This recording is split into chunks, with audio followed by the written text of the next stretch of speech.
Jasodanandana Brajajanarandana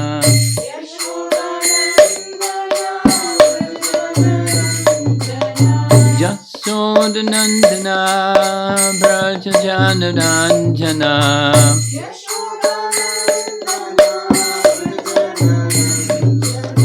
Jamuna Tira Vanachadi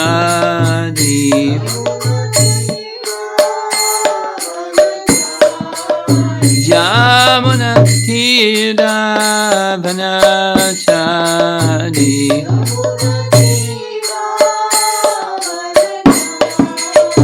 Jaya Radha Madhava Kunja Bihari Madhava Kunja Bihari Jaya Radha Madhava Kunja Bihari Madhava Kunja Bihari Gopijana Balabha Girivardhari Gopijana Balabha Girivardhari Gopijana Balabha Girivardhari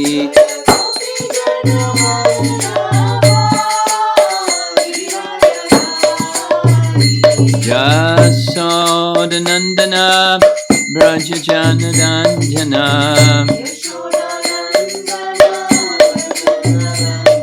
Jasodanandana Brajajanarandana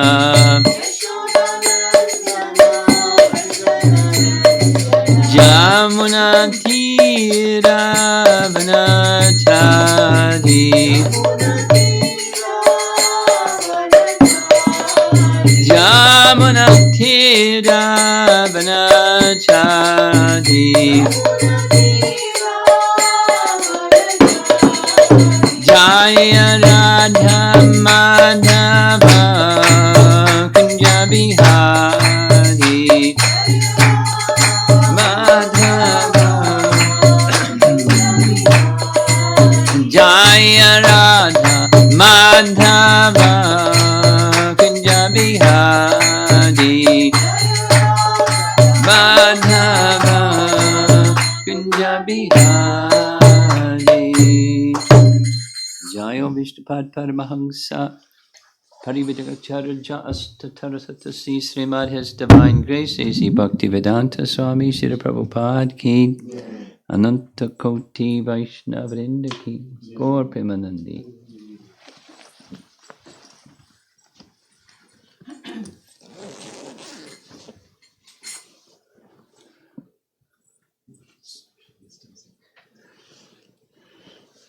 We're continuing with Canto 10, Chapter 14, and we're reaching an end to this very wonderful pastime with Brahma visiting Vrindavan,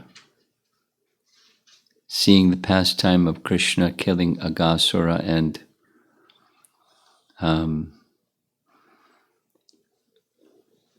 a whole series of events that follow that and some prayers. So where we are now, he's finished his prayers and he's just now getting ready to return to Brahmaloka.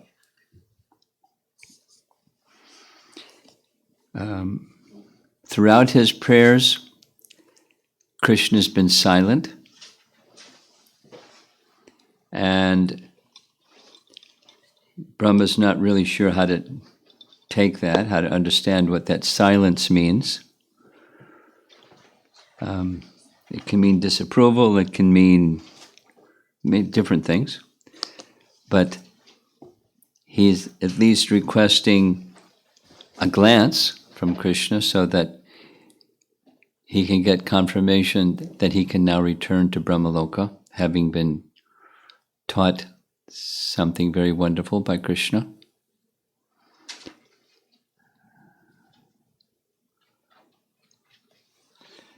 The concluding message, O Swayam Bhagavan, as long as this universe exists, I offer my obeisances unto you. So now Shukadev Goswami continues narrating to Maharaj Parikshit, text 41. Having thus offered his prayers, Brahma circumambulated his worshipable Lord, the unlimited personality of Godhead, 3 times, and then bowed down at his lotus feet, the appointed creator of the universe, then returned to his own residence. And the purport: although Lord Brahma had prayed to take birth as a blade of grass in Vrindavan, or even in the area surrounding Vrindavan, Lord Krishna, by his silence, responded to Brahma's prayers, indicating that Brahma should return to his abode. First, Brahma had to complete his personal devotional service of universal creation. Then he could come to Vrindavan and get the mercy of the inhabitants there. In other words, a devotee should always be attentive to executing his personal devotional service properly. This is more important than trying to live in the Lord's abode. That's like the ISKCON commentary version. And here's Vishwanath's. What was desired by Brahma? Abhishta. Actually, he desired to attain Krishna in Vrindavan. However, he desired to be sent by the Lord to Brahmaloka, his own abode, because in his responsibility as the creator of the universe, if he gave up his post, the universe would not work properly.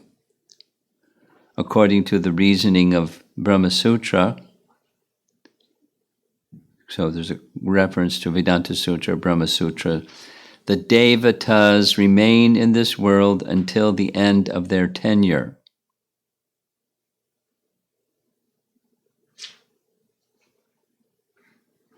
And that's referenced a few verses earlier, 3:14:33. Thus, after fulfilling his responsibilities in the post of Brahma, Brahma would attain the desired goal of residence in Vrindavan. Duty first, right?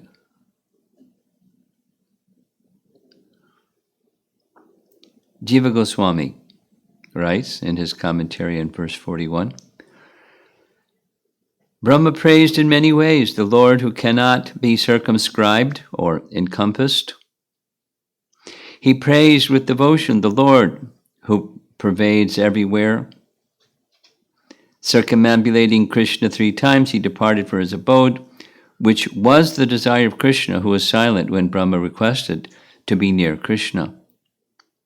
Since Brahma was the creator of the universe, creation could not continue in the universe without him. It should be understood that at the end, his desire was fulfilled according to the principle of,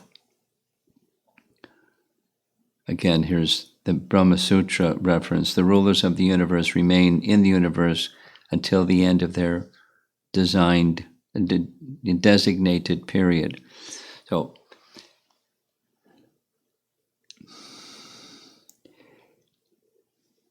it is said that Vedanta Sutra is a summary of all of the Vedas, and the Bhagavatam is a commentary on Vedanta Sutra, right?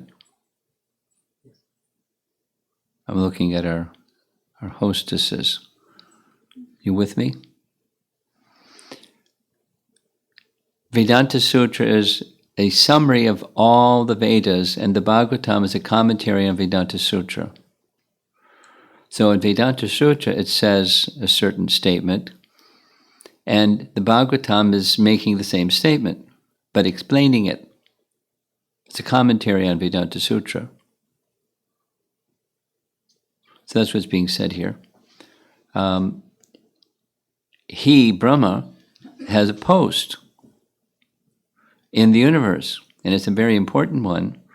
And he's not to check out of his post and go do what he wants to do. He is to fulfill his post till the tenure, until the prescribed period is finished. And for him, the prescribed period is the duration of the universe. He creates it and he lives until the end of the universe, and then something else might happen, like his realization of, let's go back.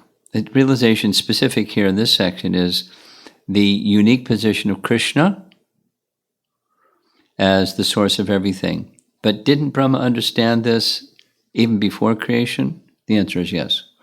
Brahma understood all this. We know that from Brahma Samhita, right? Before there was a universe, before he did the creation, he did certain things, and he became realized. And then when he became realized, he spoke the prayers of Govindam Adipurusham Tambaham Bhajami. Krishna is the source of everything. And it's very clear in those verses, and in some categories of detail at least, but Krishna is the source of everything. Like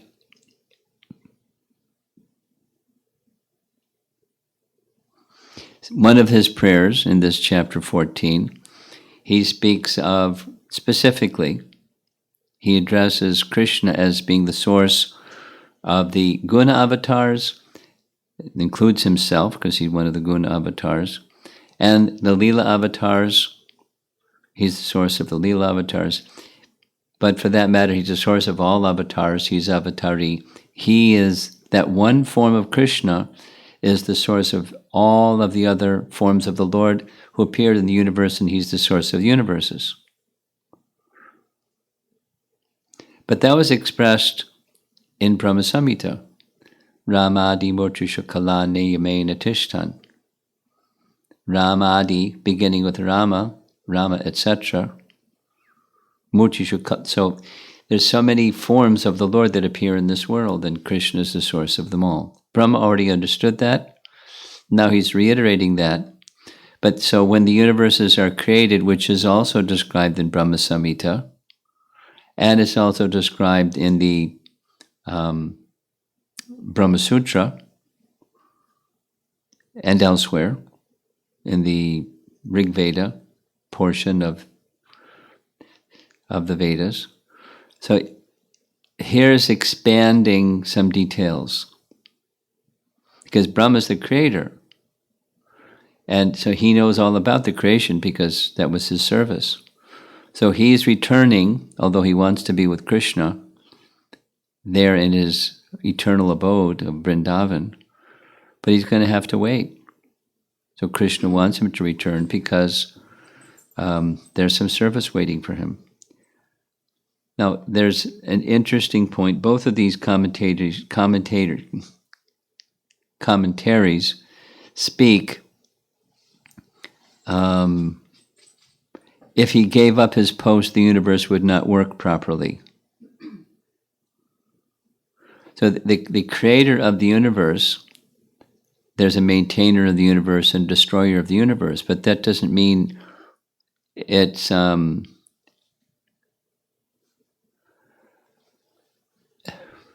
like the theologians of Europe. I learned from what was going on in the scientific world. It happens that theology gets shaped by current events. So there was a time in current events when there was development of machines, and in Germany and Switzerland in particular, there was a lot of skill being invested in building watches and clocks. Like every time we come by your place, there's a Chicago clock store. So, and I think of this every time I pass by there. So there was a theology that evolved that said God is like a big watchmaker or clockmaker. He builds it, he sells it, and then he doesn't have any further interaction with it. There's a theology that says that God creates and has no further interaction with it. And people make a mess, and that's why there's suffering in this world. But it was a way of distancing God from the suffering of this world. People just made a mess of what was given to them, the watch or the clock, the machine.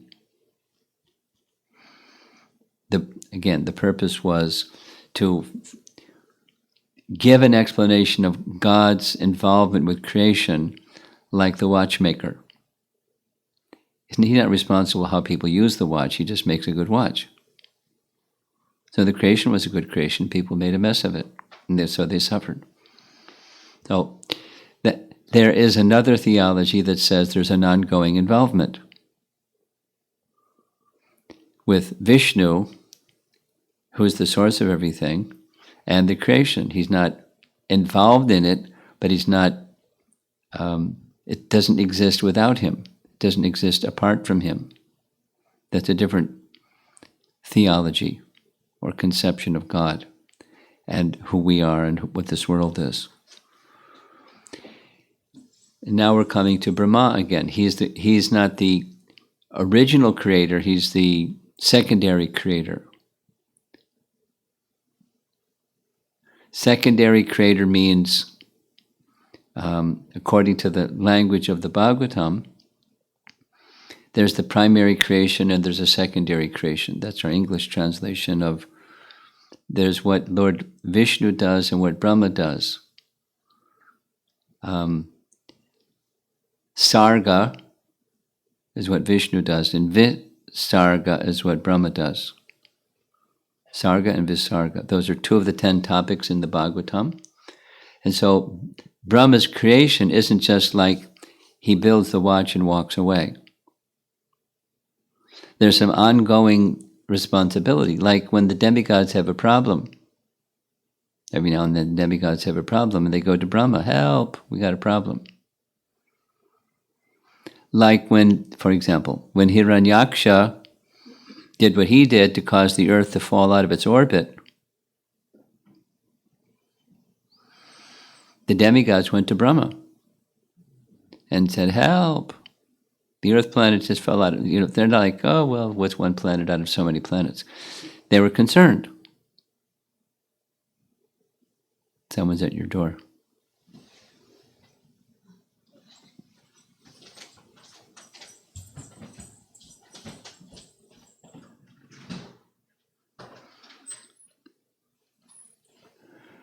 So they went to Brahma, and Brahma was pondering over what to do. Then you know what happened? You know what happened? I can't remember. From his nostril came the size of a thumb, a little boar. Remember? Oh, okay. Yeah. And then the boar got bigger and bigger and bigger. But that was Brahma. No, it was Vishnu that appeared. My point is, he has an ongoing responsibility with the universe. It's not like the watchmaker just makes the watch, it goes into the shop, people buy the watch, and it's over. There's some ongoing responsibility he has. There's other ongoing responsibilities that he has.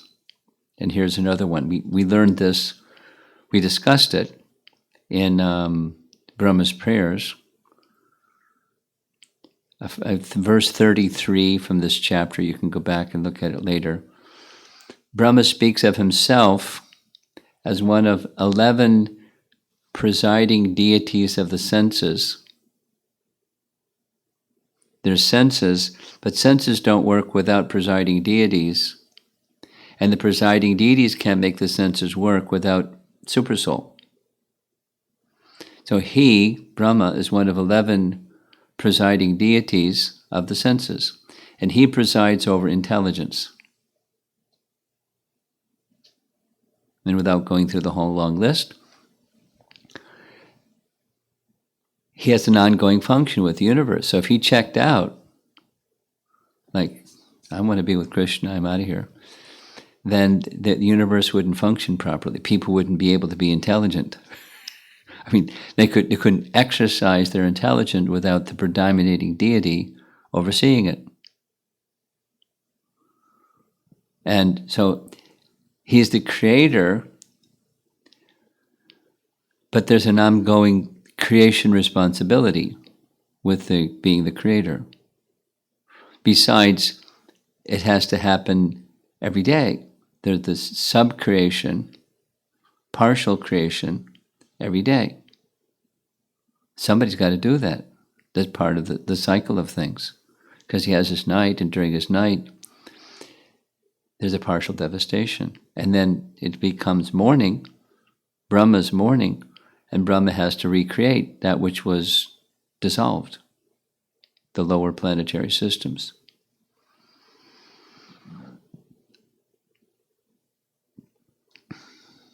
So twice there's this connection between what's said in Vedanta Sutra, that is, the devatas remain in this world until the end of their tenure, spoken of in the Bhagavatam, but also spoken of in Vedanta Sutra. Now, amongst the devatas, there's only one, and that's Brahma, that his tenure is the duration of the universe. All of the other demigods, they're appointed posts, and every time there's a change of Manu, there's 14 changes of Manu during every day of Brahma, there's a whole new set of persons occupying that post. The post of Indra, the post of this one, that one. He has his department heads, each Manu. And so they appoint somebody, empower them. Here's Sanatana Goswami's commentary. Brahma praised in many ways the Lord who cannot be encompassed. There's no limit to him. You can't circumscribe him is another word, nice word. He can't be contained or limited or encompassed. Circumambulating Krishna 3 times, Brahma departed for his abode, his house in Brahmaloka, which he desired. First, he decided in his mind that he would stay somewhere invisibly, giving up his position as Brahma out of greed for living in Braja or out of shame. So he stood there. Receiving at that time the mercy of the Lord, he went to his dear home because he was the maintainer of the universe. If he gave up his post, the creation of the universe would not take place properly. Thus the Lord sent him home. And then finally, here's Jiva Goswami's commentary from Kramasandarbha. Shukadev Goswami says, quote, having thus offered his prayers to the unlimited Lord, Brahma circumambulated him 3 times and then bowed down at his lotus feet. The appointed creator of the universe then accomplished his desire, namely the Lord. He accomplished his desire, or swadhamma, which was always hinted by Krishna, who was silent when Brahma requested to be near Krishna.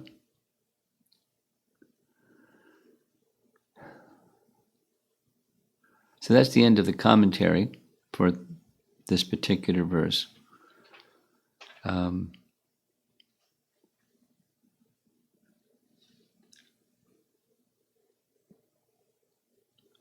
The next one's a little complicated. Let's see.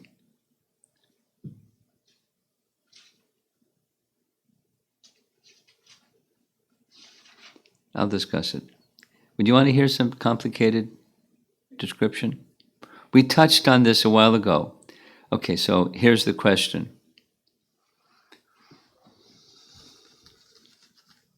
What did Krishna do after Brahma left. Why? One of the reasons it's said that Krishna was silent is he wasn't so, Brahma's prayers are nice and all that, but his heart was really attracted to being with the cowherd boys. So hurry up and finish because I want to get back and have lunch with the cowherd boys. That's his heart's attraction. So the question is, which cowherd boys? Because there were two sets, right? The ones that Brahma put in the cave, and the ones that Krishna manifested that were actually Krishna, looking like the cowherd boys, identical. So much so the mothers couldn't even figure it out. This isn't my son. What mother doesn't know who their son is and who isn't their son, even if they look something like their son? But anyway, perfect replicas. So when Krishna went back to be with the cowherd boys and calves, which cowherd boys and which calves? Because we heard Brahma put the calves in the cave, but we don't hear about them leaving the cave. So are they still in the cave? And he's just having lunch with the other set? But they're still in the cave. So what happened? This commentary explains what happened.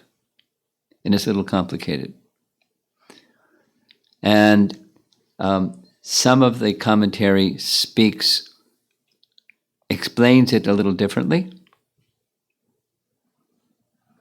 So be ready to hear things that aren't a one-to-one correlation between one commentary and the next commentary.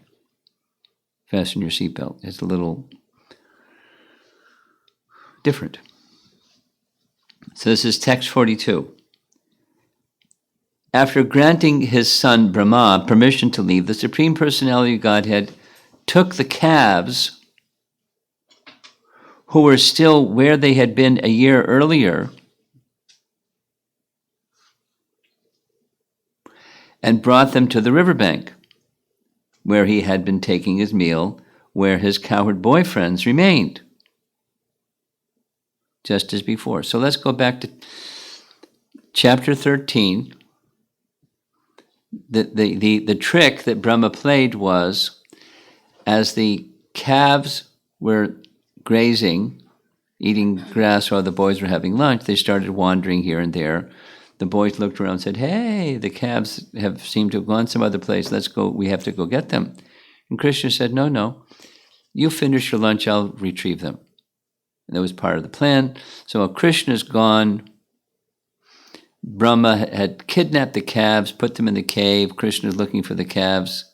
And then Brahma came back and kidnapped the boys and put them in the cave in sequence like that. So both the calves and the cowherd boys are in a cave.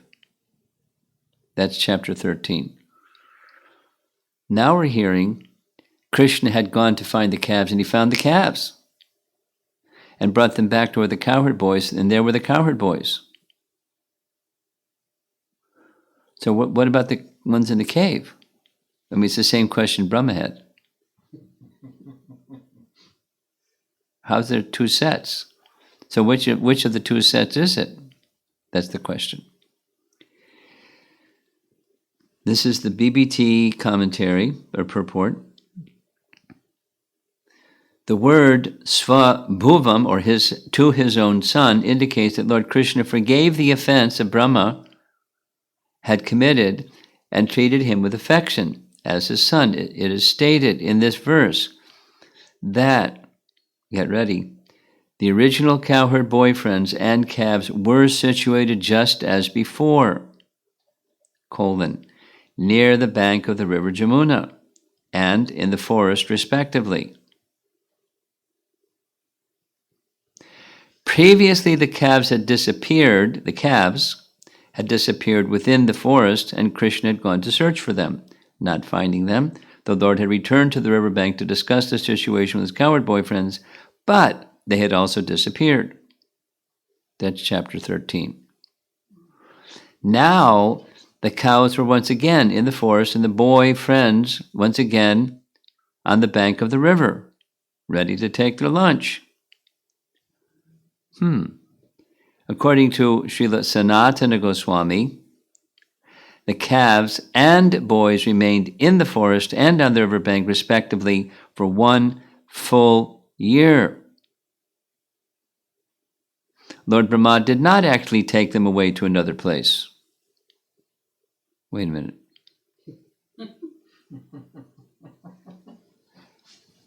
By the Lord's omnipotent illusory energy, the gopis, that's the mothers of the boys, and other residents of Vrindavan did not notice the calves and boys, nor did the calves and boys notice the passing of a year's time, or feel any hunger, cold, or thirst.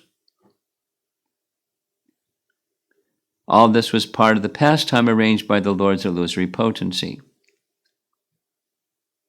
So meanwhile, the Krishna expansion boys and calves went back home and did what they did, and the original calves and boys were in the forest and by the riverbank of the Jamuna for 1 year. Puzzling, huh? All this was part of the pastime arranged by the Lord's illusory potency. Lord Brahma thought, I have kept all the boys and calves of Gokula sleeping on the bed of my mystic potency, and to this very day they have not risen. A similar number of boys and calves have been playing with Krishna for 1 whole year, yet they are different from the ones illusioned by my mystic potency. Who are they? Where did they come from? Paragraph. Nothing is invisible to the Supreme Lord.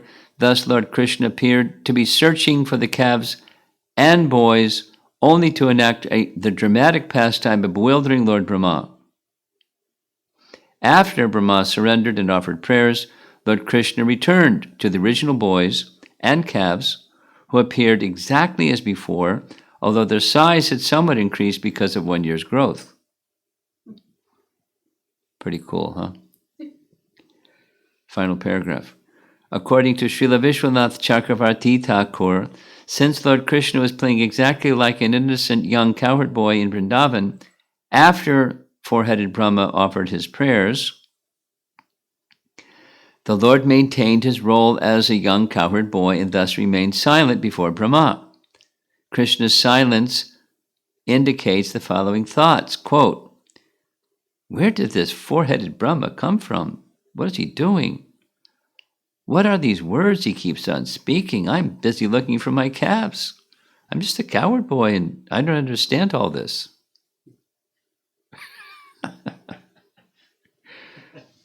Lord Brahma had considered Lord Krishna an ordinary cowherd boy and had treated him as such. After accepting Brahma's prayers, Krishna continued to play as a cowherd boy and thus did not answer the four-headed Brahma. Rather, Krishna was more interested in rejoining his cowherd boyfriends for the picnic lunch on the bank of the Yamuna River. Pretty amazing, huh? Commentary is equally amazing. Here's Vishwanath Chakravarti Thakur. Krishna gave permission for Brahma to leave by his silence, for it is said, silence means consent. There's a Sanskrit phrase, silence means consent. That's a common understanding in the world. Brahma had asked permission to go. That was 2 verses ago, verse 39. Seeing the Lord's silence, Brahma took that as his permission. Krishna could not break his silence because he had to perfectly play the part of the young boy, the son of the king of Braja, in the pastime of the bewilderment of Brahma. Krishna continued his act of looking for the calves and boys as described in chapter 13, text 16. When Brahma began his prayers in this chapter, Krishna, as a young gopa anxious to find the calves, could not understand where Brahma had come from, what he was doing, what he was saying. By remaining silent, Krishna completed his act as a cowherd boy. He played the role of being ignorant of his own powers in front of Brahma, who was dependent on him and thus the word natya or actor is used. However, paragraph, in front of Yashoda and other devotees in intimate relationships, the ignorance that he shows for his powers, that is, covered by the Mahaprema of the inhabitants of Braja, is not a pretense and is not described as Natya. What's being said here is Krishna had a relationship with the Brijbasis different than his relationship with Brahma. The Brijbasi relationship is filled with prema, Mahaprema or Braja Prema or Madhurya Prema, very, very intimate and confidential. And so Krishna wasn't just acting with them. Queen Kunti says that in her prayers. That is, she, in her famous prayers, one of her prayers says, I can't understand the love of Mother Jasoda because Krishna was afraid of the little stick that she was holding in her hand, and he was crying. Now, if he was just play acting, that's easy. Oh, she thinks she's my elder, she's got a stick, so I'm supposed to cry now, and he cries. He's just an actor. But no, with Mother Jasoda, it wasn't acting. It was his feeling connected totally with her absolute love as the intimate Mother Jasoda loves Krishna. Unlike this, it wasn't an action. So he was acting with Brahma in a certain way, but it's not like that with the residents of Vrindavan. It's unique. That's what is being explained by Jiva Goswami here.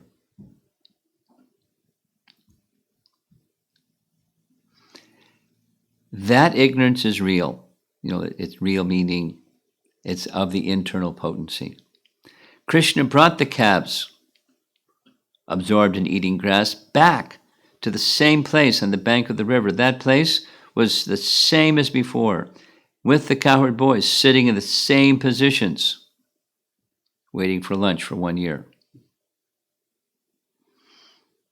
In that place were the same original cowherd boys, different from the expansion cowherd boys who performed Leela for 1 year with the Lord. Fascinating, huh? Now here's, that was Vishwanath. Now we're reading Jiva Goswami's commentary. Krishna gave permission to Brahma, his son. The phrase indicates that he forgave Brahma for his offenses just as the father forgives the son. Krishna gave his permission, asking with a smile, "Are you going soon?" This indicated Krishna's humility, his mercy, forgiveness, teaching, joking, and scolding with a hint of his omniscience. I will not be happy with these forms of boys and calves that you put to sleep. I will gain happiness from these boys and calves in a waking state. Unquote. Paragraph. After giving Brahma permission, he brought the calves the same now as in their previous state to the bank of the Jamuna, where the boys were sitting, eating lunch as previously. The boys looked at him with yogurt rice in his hand as previously. The power of his Maya, acting by his will reconcile all things. Though the mothers remembered the activities of the boys who were actually Krishna's expansion from the previous day, it was not desirable that they should remember incidents which occurred during the previous year. I mean, everybody just forgot everything they're supposed to forget. A whole year had passed, and they didn't remember they've been a whole year. So, if the mothers had said, "Hey, 2 weeks ago, we did this together. Do you remember?" And they're going to go, "Huh?" It's just like that didn't happen. And how it didn't happen by Krishna's arrangement, because it's this inexplicable, the very same thing that Brahma saw in chapter 13. The Lord has unlimited and inconceivable potencies. And so that means he can do all these things. And it sounds like, hey, that's too clever just to say it's his mystic potency. He does whatever he wants with his mystic potency. All contradictions get resolved because he has mystic potency. That's too clever. I want a rational explanation, please. You're not going to get one because he's working through his mystic potencies. So materialists and rationalists don't, forget it. You people are silly.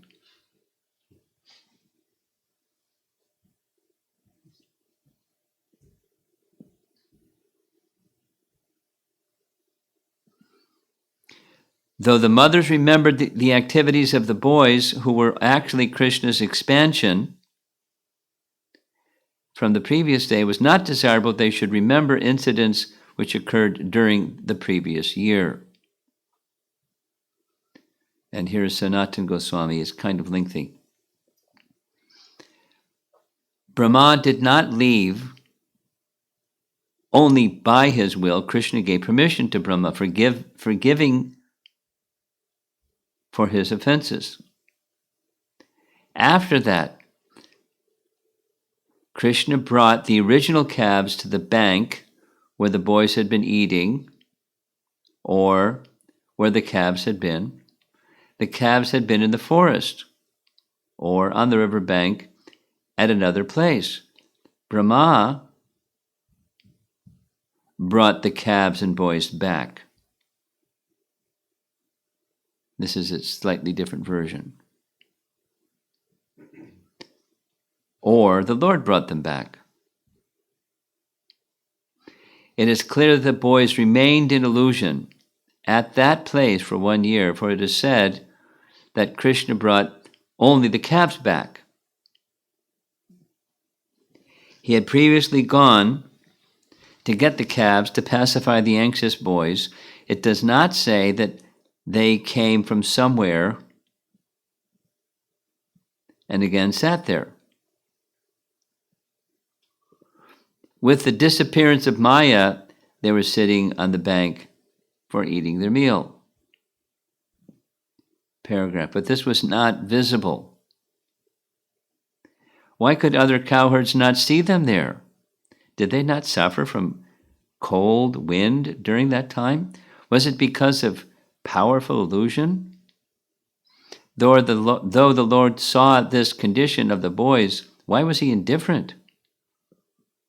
Did Brahma take the boys to Brahmaloka, to a place that the Lord could not see, and keep them there, bewildered by illusion? This is not proper. Then he goes back. What is said in the 13th chapter, text 41, that they were on the bed of Maya. By the mercy of the Lord, they did not suffer. Wherever they were taken, they were not invisible to the Lord, who is condensed knowledge. When Krishna previously did not see them and began searching for them, that was a show of extreme affection in order to fool Brahma.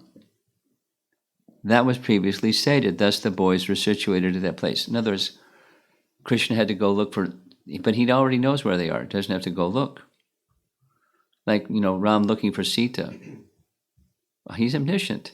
He knows where Sita is. But he's going through this pastime of, where has Sita gone? And all that. Which way did Ravana take her? He's omniscient. It's a pastime as if he's not, for many other purposes of exchanges with his devotees and so forth. The purposes of his appearance. That's Ram. And Krishna also. Search for the calves. He doesn't have to go search for the calves. And then the cowherd boys are going, where's the cowherd boys?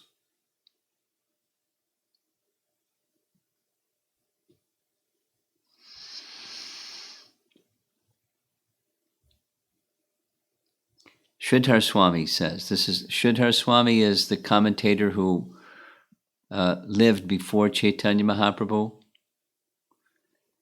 Chaitanya Mahaprabhu acknowledged that he is the authority on Srimad Bhagavatam. So his commentary says, how could they remain sitting there for such a long time? Did they forget about eating and drinking? The boys were situated as previously. The boys, the cabs, the bank, the food, and the seats were there as previously. But after 1 year, they would have grown in form. By the power of the Lord, the boys' behavior and appearance over the year manifested to the mothers and others by himself. So Krishna had manifested as the boys and calves.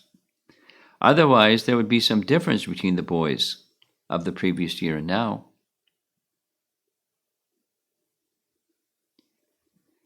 Almost done, if you're not thoroughly bewildered.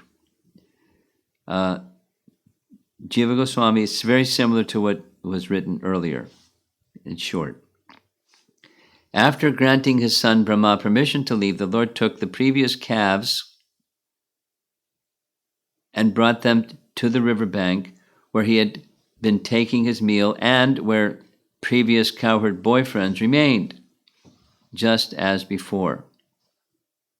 Quote, Krishna, I will not be happy with these forms of boys and calves that you put to sleep. After giving Brahma permission, he brought the calves. The same now as in their previous state to the bank of the Jamuna, where the boys were eating lunch as previously.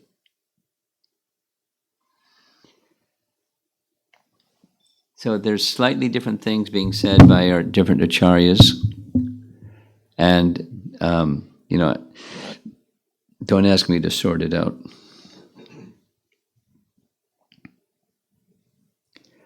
One of the main things out of all of this is Krishna has inconceivable potencies, and he does different things in different ways at different times according to his desire for the pleasure of the mothers and pleasure of the cows, so they would have Krishna as their calf. The bulls, so that Krishna would be their son. The parental affection of the calves and bulls, or the cows and bulls. Krishna was fulfilling their desire.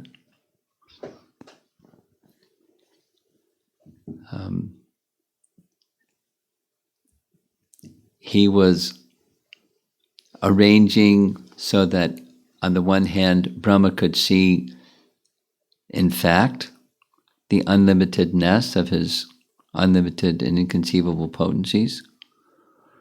Brahma could then be checked in any speculative tendency, because there's several places in his prayers Brahma teaches something that's very important for us, that is, by the power of speculation, we won't be able to understand Krishna.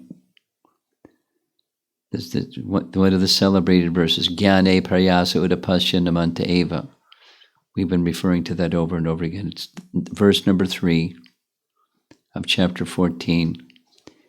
Very important verse. What Lord Chaitanya confirmed, this is the essence of the goal of life and how to achieve it in his talks with Ramananda Roy. So very important.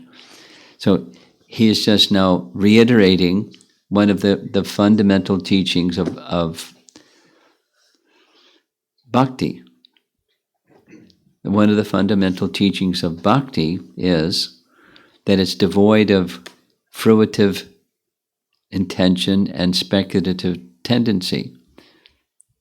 You know the verse from Rupa Goswami. Anyabhilasha shunyam jnana karma dhyanavritam. Jnana karma dhyanavritam. Bhakti is without speculation and without fruitive intention in your work, in your life. Jnana and karma. Krishna can't be known. The highest truth cannot be known by power of speculation. Not accessible that way.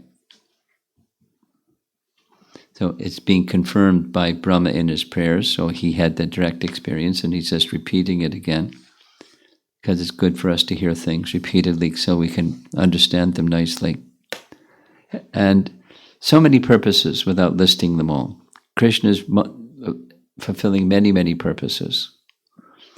So part of the purpose in bewildering the Brahma Vimohan Lila, Moha means illusion and Vimoha means big illusion. Brahma was bewildered by what he saw. And so part of the commentary is saying Krishna was upholding the bewilderment by, on the one hand, showing him his unlimited potency, but on the other hand, staying in the mood and the role of a cowherd boy. Like, who are you and what are you talking about? I got to find the calves. Let me go find the calves and bring the calves back to the cowherd boy so we can resume our lunch. He's in that mood. It's something quite similar, different but similar, to Krishna playing with the cowherd boys, and the cowherd boys tell Mother Yasoda he swallowed dirt, and Krishna said, they're lying. I didn't swallow dirt. And she said, okay, if you didn't swallow the dirt, let me look inside your mouth. And she looked inside his mouth, and she saw what she saw. And then, but he's still in the mood of a little boy, playing with his friends. This event took place in Gokul, when he was still in the other side of the river Jamuna before he came back to Vrindavan. So he's very young.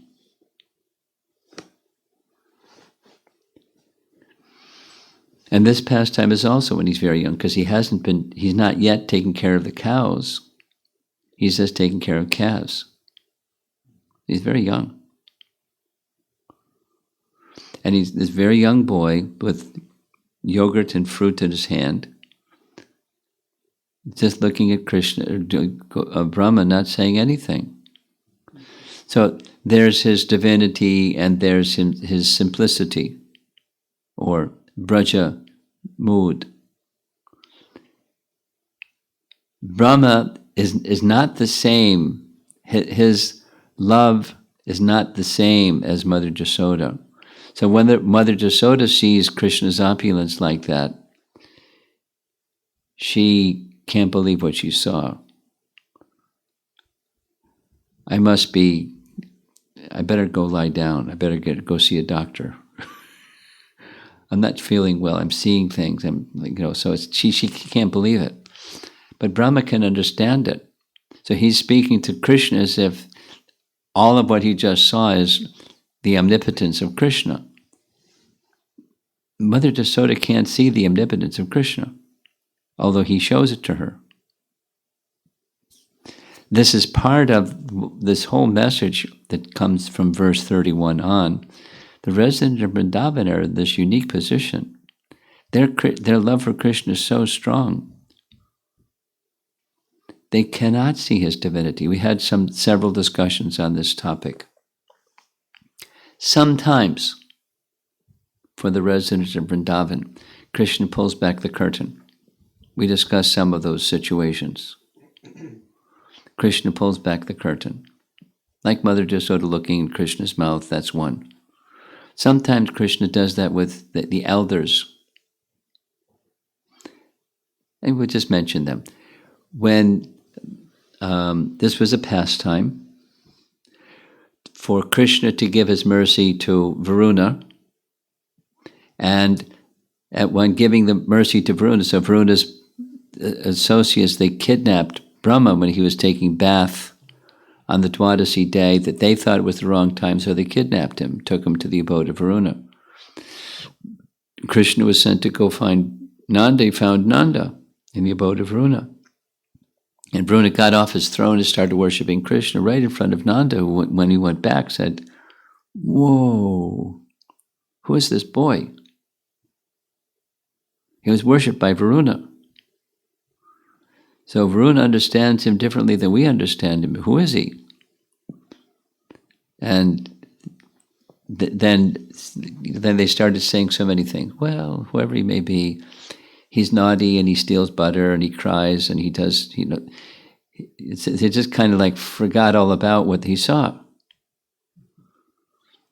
So then Krishna decided he wanted to show them Vaikuntha. So he took them to a certain place, a certain lake, by the side of the river Jumuna, the same place where Krura saw the spiritual world. And he showed them the spiritual world. And then he closed the curtain. They forgot everything. They went back and they forgot everything.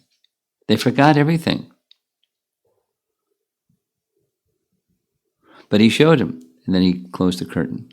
Because their love for him is so strong, they can't stay in that position of understanding who he is, his divinity. They can't. And he loves that mood more than he loves the mood of Brahma, which is why Brahma have wonderful prayers, very celebrated prayers. Many of the verses that he spoke, they're some of the outstanding verses of the whole Bhagavatam. He's the original preceptor of the world. And the residents of Vrindavan are above him because of their love. So we're getting this nice, clear picture of the uniqueness of the residents of Vrindavan. And so when he does things with the residents of Vrindavan, he's using his mystic potencies in different ways. And we can't, our rational processors can't understand them, other than it's just Krishna's mystic potencies, his unlimited potencies. People do things and they don't remember doing things. They see things, they understand things, then they don't understand things. And they're not worried about it. We worry about it. Because they're moved by something else. They're not moved by ignorance, that kind of forgetfulness. They're moved by the internal potency. Very special people. Honored within the Bhagavatam, this section here. Okay, let's see if there's some discussion on this topic. You fixed the microphone. Did you get a new one? You fixed it. You just changed it.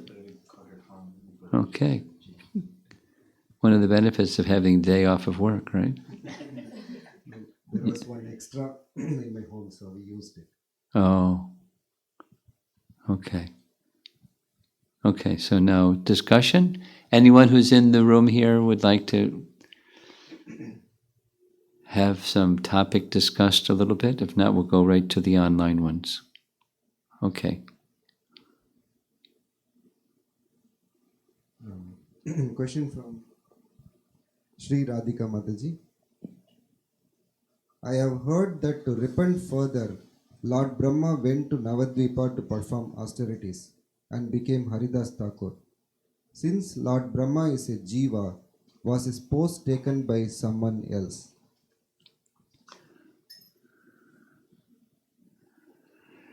Well,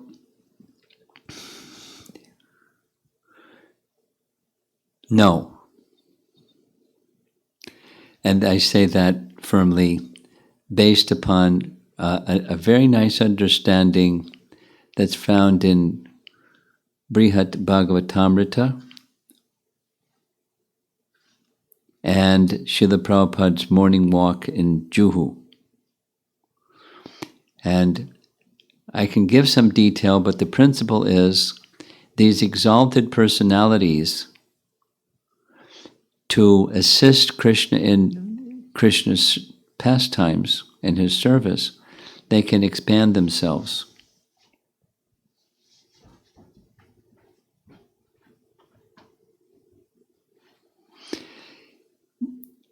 In a morning walk conversation in Juhu, Giriraj Maharaj was asking Prabhupada, Krishna's pastimes are eternal, that means he's having his birth pastime, and then the next universe he's having his birth pastime, and the next universe he's lifting Govardhan Hill, and then he's lifting Govardhan Hill. He's always lifting, his pastimes aren't time-bound, they're eternal. So Krishna speaking Bhagavad Gita and Krishna speaking Bhagavad Gita. So he's always speaking Bhagavad Gita to Arjuna. Does that mean there's multiple Arjunas? And Prabhupada's answer is less explicit than it is in Brihad Bhagavatamrita, but for the purpose of, the essence is this, for the purpose of assisting Krishna in his pastimes, the devotees have the capacity, his intimate devotees, have the capacity to expand themselves. And Prabhupada's language in that morning walk conversation is different Arjunas. But another way is it's just expansions of Arjuna's expansion.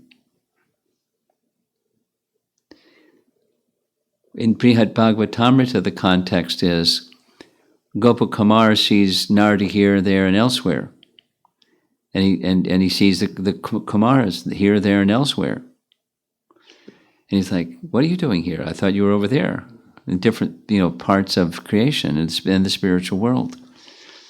And Narada says to Gopakumar, I've already explained this to you, don't you remember? And then he says explicitly, persons like me and Uddhava here, he's here in Goloka, but he's also in the material world. And so, but that's for the purpose of serving Krishna, by the Lord's inexplicable arrangement. We can be in multiple places, or our expansions. The exact language is important, but we can expand ourselves, or he expands us, or something like that. So that that's bewildering, because living entities are not created. We know this. That's fundamental Bhagavad Gita. Living entities don't come into being. They never go out of being. They're eternal. So how can a living entity, Krishna expanding, that's not a problem. Living entity expanding,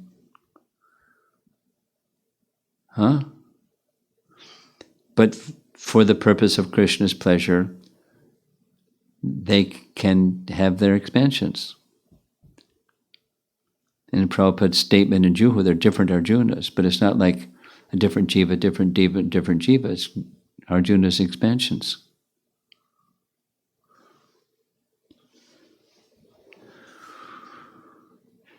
That's high technology, spiritual technology. It's not for ordinary conversation. We don't ordinarily go into discussions like this with people who are still trying to understand they're not their body.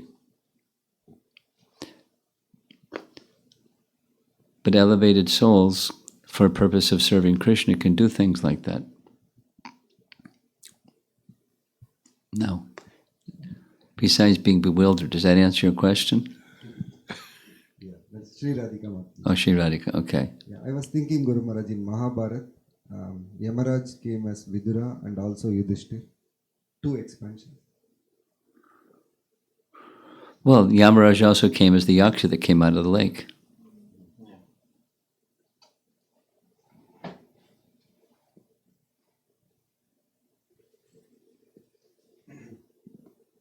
I have a question.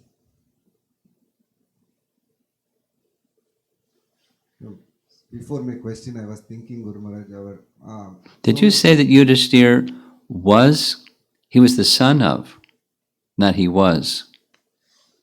Yudhishthir was the son of. He was son of him. Yeah. Huh? I was thinking he was Yamaraj, and also Vidura was son of him. Son of. Son of him. So, I was thinking with this before my question. I was thinking that our acharyas are giving so much explanation, still it is bewildering to understand the Yes. pastimes. I Yeah. was thinking about Brahma's position. Nobody was giving him. So that was just a comment. Okay. In the purport of 41, it says, um, Krishna's silent response to Brahma's prayers indicated that Brahma should return to his own abode. First, Brahma had to complete his personal devotional service of universal creation. Then he could come to Vrindavan and get the mercy of the inhabitants there. So, Srila Prabhupada often says you can go back home, back to Godhead. So, as devotees, what is our personal service that we have to finish to go to Vrindavan at the end of our lives, like Lord Brahma? Well, it's different for each of us, isn't it? Our service. Is it the service to our spiritual master? Well, but there's a particular shape and form of that service that we do.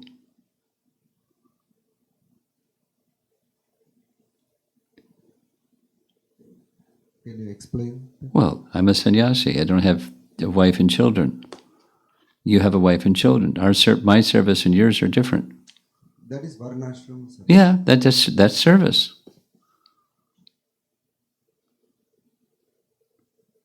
Okay.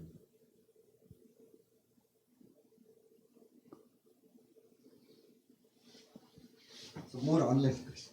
And the other activity, the hearing and chanting and the spreading of Krishna consciousness, and those are also services. Teaching, caring, extending, etc. Making systems for devotee care, and all of what you do for the community, and so those are services, and you'll fulfill them. Not like, oh, this is a pain in the neck, I want to go to Krishna. It's part of our being with Krishna is the services that we do during our lifetime. Okay. Online. This is from Srinath Prabhu. Lord Brahma of this universe is the pure devotee of the Lord, and he still accepts the responsibilities of the secondary creator of the material world. In this material world, he as well the devotees down in his disciplic succession has to see the sufferings of the conditioned soul. My question is, does Lord Brahma accept the role of secondary creator because of his material desire to be the controller of the universe, or just purely as a service to Krishna? I have also heard not all universes have Brahma as a devotee.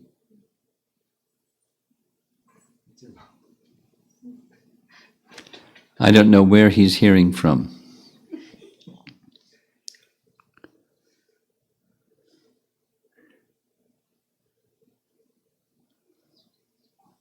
And I don't know why he would put that at the end of this very complicated question. But Brahma is either a devotee or the Lord himself. It's such an important post. And there must be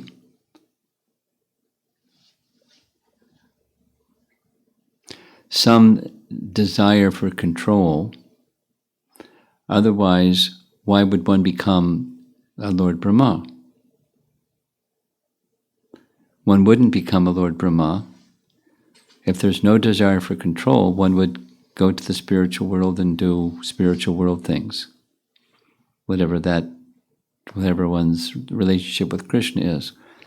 Unless it's just Krishna assigns that service, and that's fine with the person who becomes Lord Brahma because it's an assigned service. which is certainly possible, but there's some desire for control. Otherwise, there's some desire for control. With an enormous abundance of theistic merit, commonly or often, it is said the post of Brahma is awarded to someone who flawlessly executes varnashram duties for 100 lifetimes. That's pretty exceptional. So it's a most exalted person, and if that most exalted person has a desire to be a Lord Brahma, thus a controller, then he becomes Lord Brahma. But let's take some of the other exalted, let's say Maharaj Ambarish. Why didn't he just go to Vaikuntha? Because he was a Vaikuntha conscious person. He didn't have any material desire. But he's a king with opulence and ruling and this and that.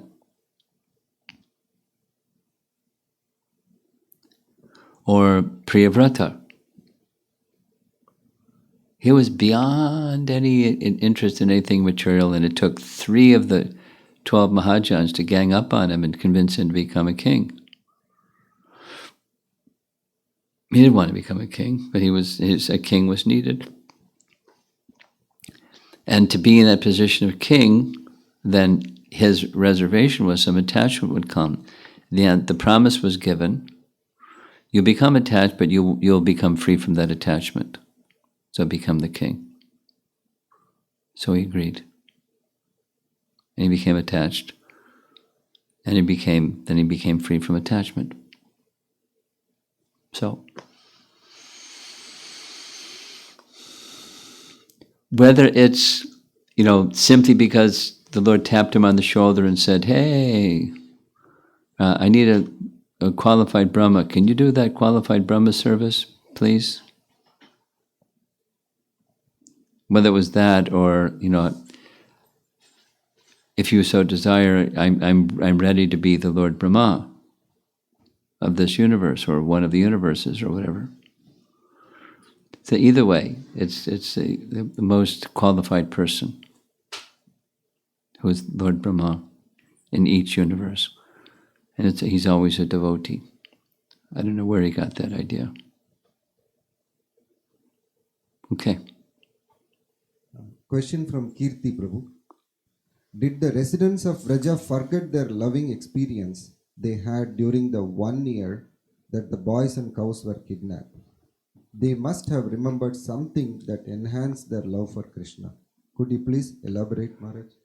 No. I mean, this is all very mysterious, but what we're hearing is they forgot.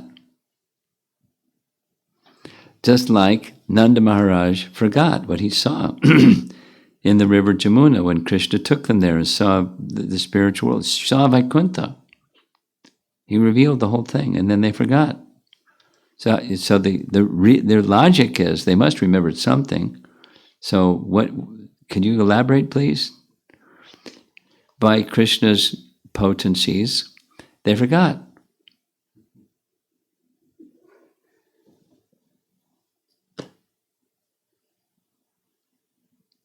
I can't say something more than that.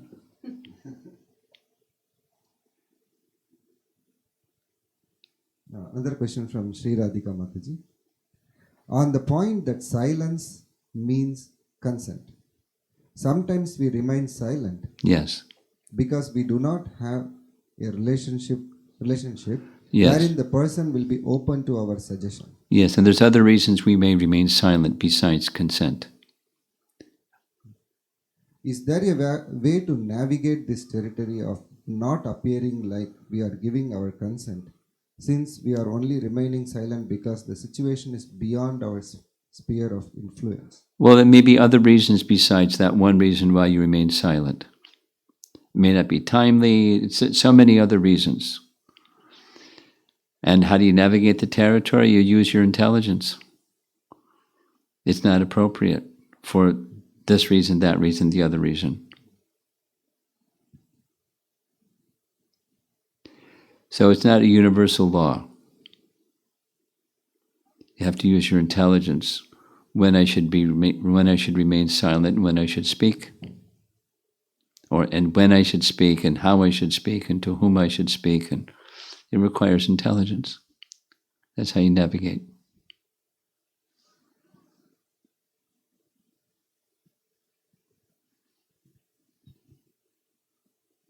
Question from Kasturi Manjari Mataji. Lord Brahma is the presiding deity. Could we turn the volume up a little bit? Just a little, not too much.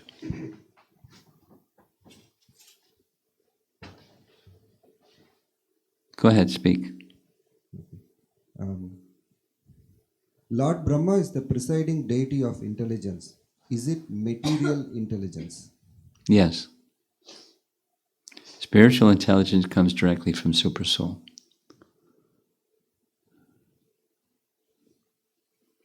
Another question from Kasturi Manjari Mataji.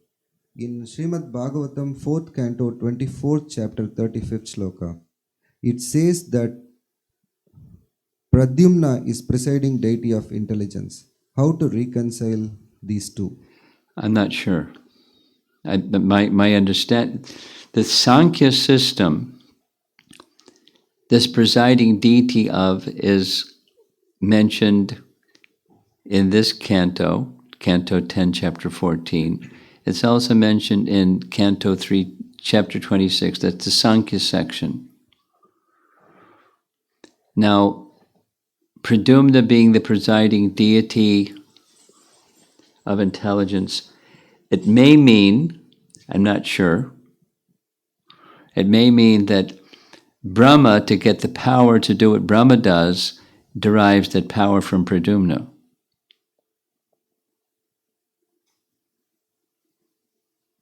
Presiding deities need to be invested with potency to preside.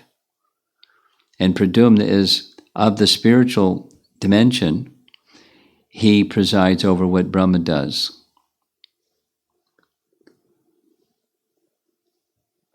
Okay? Question from Gayatri Mataji. Lord Nityananda and Chaitanya Mahaprabhu played some similar pastimes as that of Lord Balaram and Lord Krishna. I heard your Nityananda Trayodashi lecture. Namacharya Haridas Thakur and Chaitanya Mahaprabhu did Brahma Vimohan Leela or any other Leela during their appearance in Kali Yuga. Did they do any such pastime in Kali Yuga? Who's they again? Brahma? This Haridas Thakur who came as Brahma and Chaitanya Mahaprabhu, was there any Leela between them? Between who? Between Haridas Thakur and Chaitanya Mahaprabhu. As Brahma Vimohan Leela, those kind of pastimes. I don't understand the question. Do you understand the question? So Haridas Thakur is Lord Brahma and Chaitanya Mahaprabhu is Krishna. Was there any pastime like this? Like which? Like the Brahma Vimohan Leela in Chaitanya's pastimes, Lord Chaitanya. I don't understand the question, and I don't think I don't understand the question. We'll just have to leave it alone. Question from Visalaksha Prabhu. Guru Maharaj, our modern education teaches a lot about speculations. Yes, it does. To understand things, even though still do not understand. What steps to take to stop the speculations in the bhakti process? Well, follow the bhakti process differently than the speculative approach. I mean, we've discussed this a few times during the course of, because it's one of the themes of Brahma's prayers, Jnane Prayasa Udapasya, to abandon speculation, or Rupa Goswami's teaching. Bhakti means to abandon speculation. So, but we're trained up to do speculation. So when we're engaging in the bhakti process, we have to be aware of that tendency. So one of the things that we discussed, to be inquisitive doesn't mean to speculate. To be inquisitive is, I want to know. And then we follow a different method in trying to know. We go to Guru Sadhu Shastra to know. That's how we come to know things. Authoritatively, that's how we come to know things.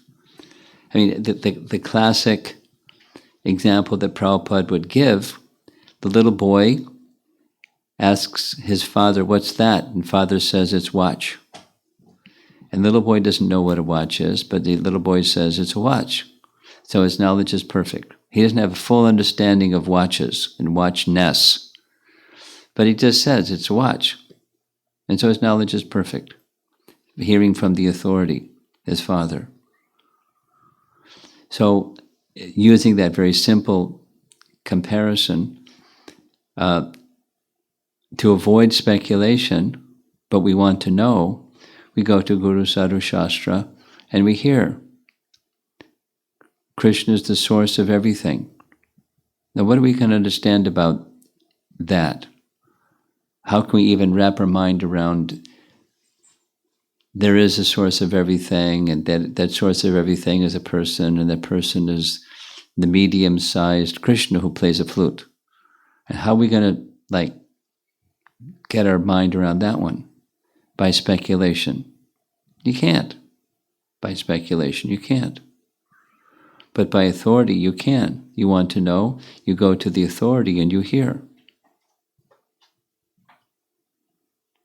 Just like, a very practical example. Before coronavirus, I had some flights that I purchased tickets for. Now, if I want to know if those flights are still going to happen or not, or, 90% of them are canceled anyways, so they're not going to happen. But how do I know? You go to the authority. You go to the airlines and, is this flight happening or not? No. Okay. Then I know it's not happening. So what's the procedure for reimbursement or credit towards future flights? It's from the authority, the airline. So we use that system all the time. So to avoid speculation, you ask the authority. You want to know? That's good. Go to the authority, Guru Sadhu Shastra. Then we can know. Now, to know doesn't mean I understand everything involved in the American Airlines decision of which flights they're going to keep, which they're going to cancel, and the whole shebang. I don't know all that stuff. I know they're losing a lot of money. Intuitively. Rough times for American Airlines and, all the other ones.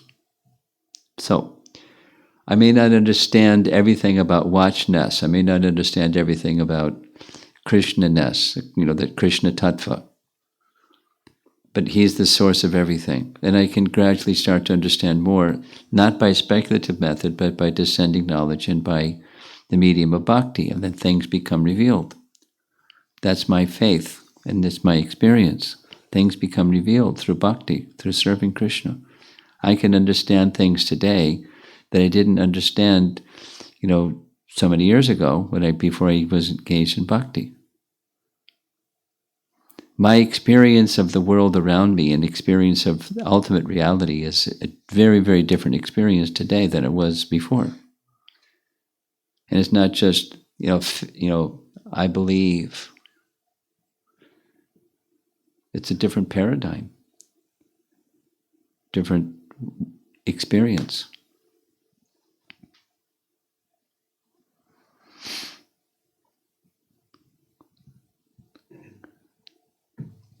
A question from Chaitanya Rasaprabhu.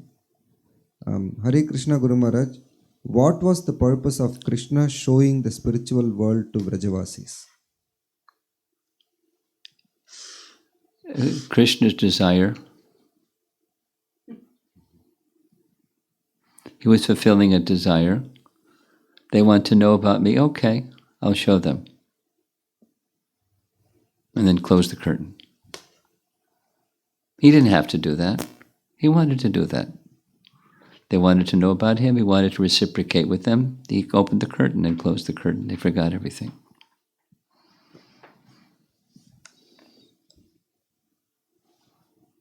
Question from Shari Mataji. When I was hearing about the person in the post of Brahma is so qualified, I remembered this verse from Canto 3, chapter 12, 28th verse, where it says, Lord Brahma got attracted towards his daughter.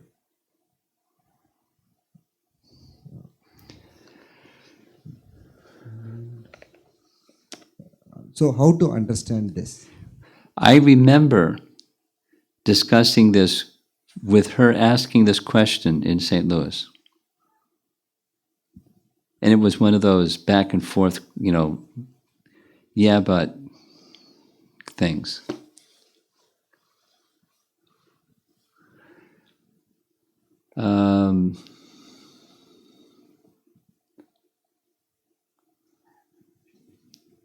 How do we understand it this way?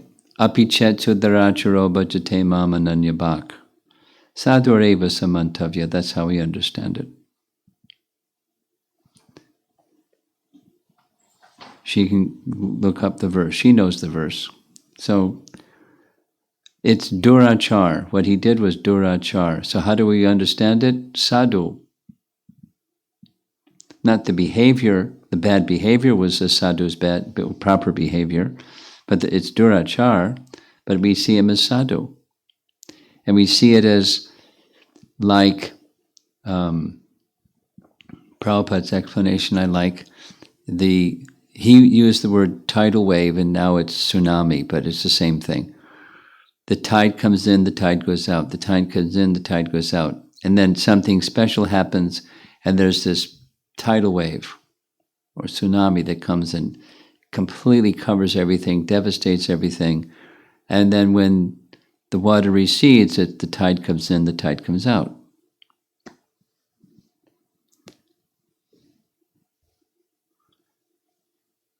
That we regard Brahma as Bhajate Mama Nanyabak. That's how we regard him.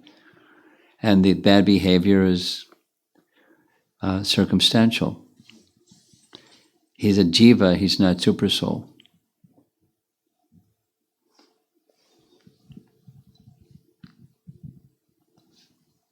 Hare Krishna, Guru Maharaj. Guru Maharaj, Mother Yashoda, is she eternal mother of Shri She's Krishna? eternal mother. Jasoda is not a post. Okay, and Mother Yashoda is always covered by Yoga Maya so that she don't understand. Mother Jasoda is always Mother Jasoda, is always Mother Jasoda, is always Mother Jasoda. She's immersed in Yogamaya potency. Okay, Guru Maharaj. And Guru Maharaj, I'm not trying to compare, but I'm trying to understand here, we always talk about love between Krishna and Srimati Radharani's and Gopis, but Yashoda Ma is not like worshipped, and so is there a difference between the basically why Srimati Radharani is given that much importance, not equivalent to Mother Yashoda?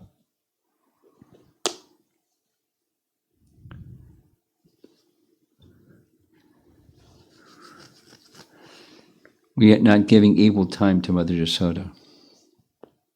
You're not saying that, but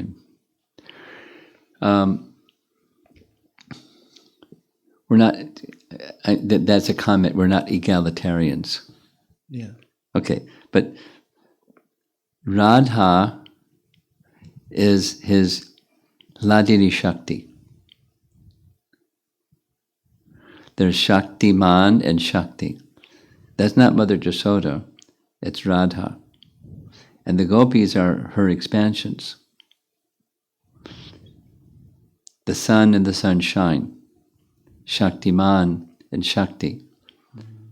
That's the supreme absolute truth. Radha Krishna is the supreme absolute truth. We say Krishna, but it implies Radha Krishna because Shaktiman implies Shakti. So a special importance is given to the absolute truth. Mother Jasoda is one of his expansions, but Radharani is not different than him. She is his internal potency. Okay. So, Maharaj, Yashoda Maya's expansion of eternal potency of Krishna. Yogamaya is Shakti Tattva. She's not a jiva. And she's the expansion of Krishna's mood of having a mother.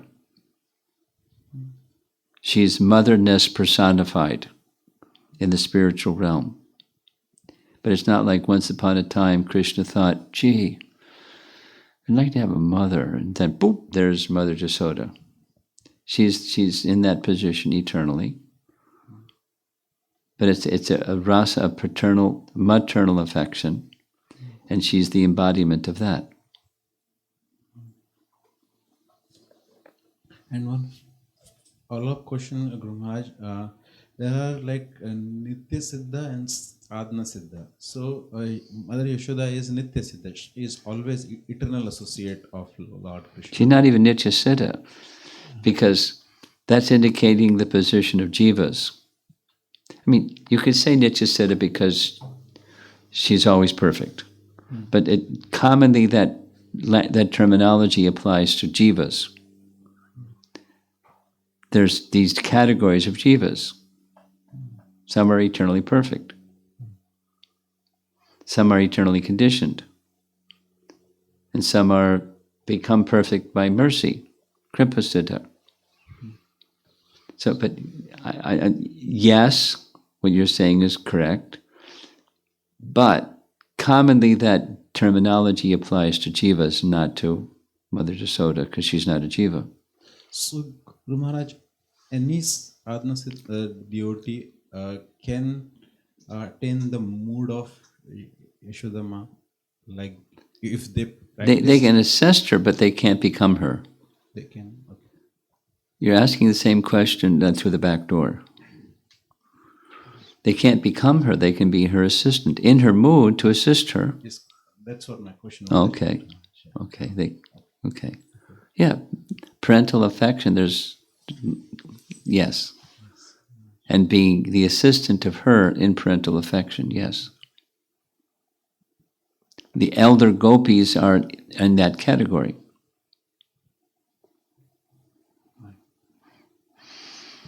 In the mood of parental affection towards Krishna, assisting Mother Jasoda in her primary role of the mother of Krishna. You have something? Okay. There are at least 4 questions. This is from Amara Mataji. She has 2 questions. Krishna conveys multiple messages of humility, chastisement, etc. by just remaining silent. Mm-hmm. Did Brahma understand what is being conveyed to him?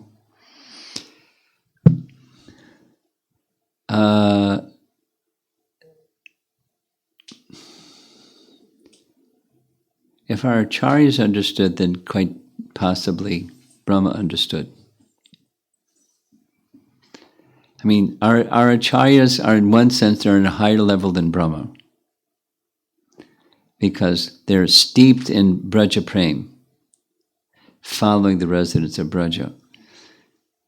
So, and Brahma is appreciating the residents of Braja and wishing to have their mercy. These acharyas have their mercy, and they're in that same mood as them. So to what extent Brahma understood everything, I don't know. And I'd like to know why she's asking that question. Is it curiosity? I'll say it differently. Prabhupada would sometimes chastise and sometimes just to have the questions be relevant, let the questions be specific to how this can benefit me in my spiritual progress, rather than just information. Sometimes I feel the questions are in that category.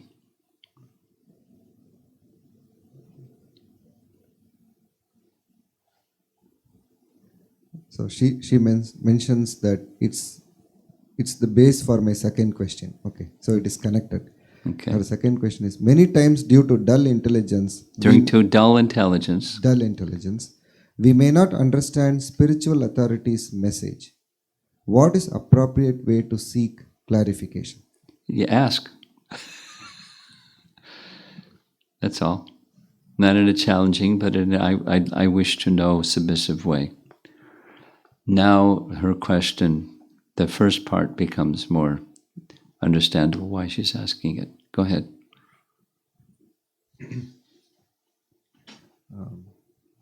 Question from Atulya Mataji.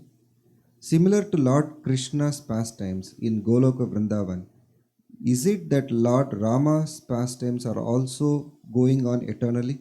And does Lord Rama reveals to his devotees that he is the Supreme Lord, similar to Lord Krishna?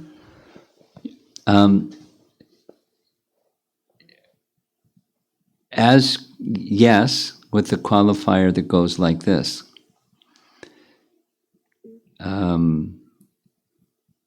Killing Ravana does not take place in the spiritual world because there's no Ravana in the spiritual world. And that's a major part of Ramayana, Krishna's pastimes.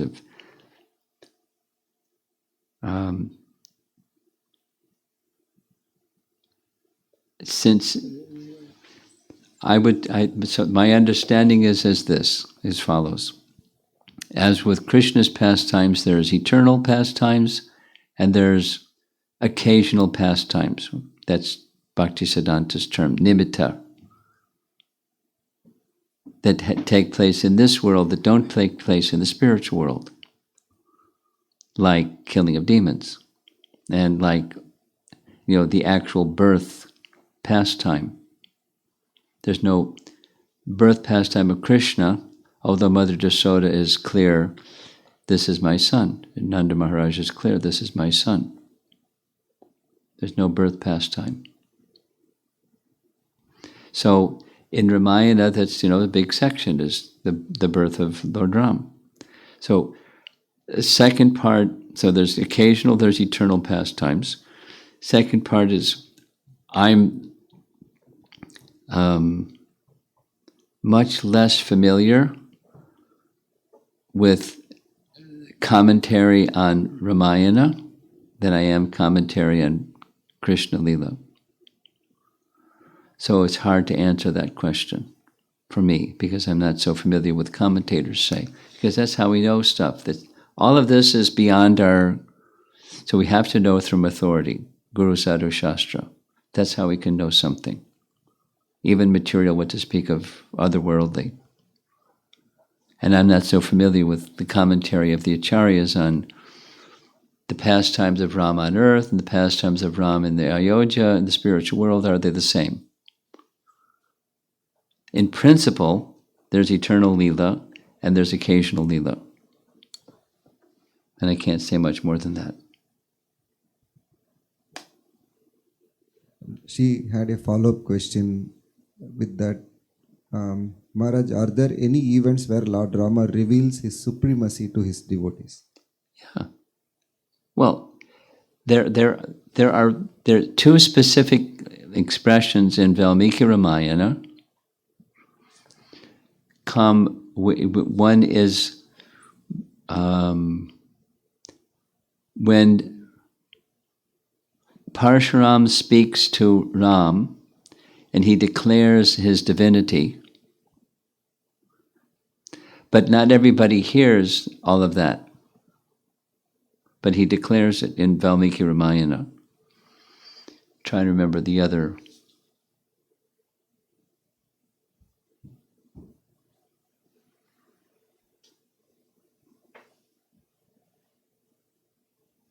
It might be when Vishwamitra Muni comes to see I forget the other for sure, so I'm not going to say.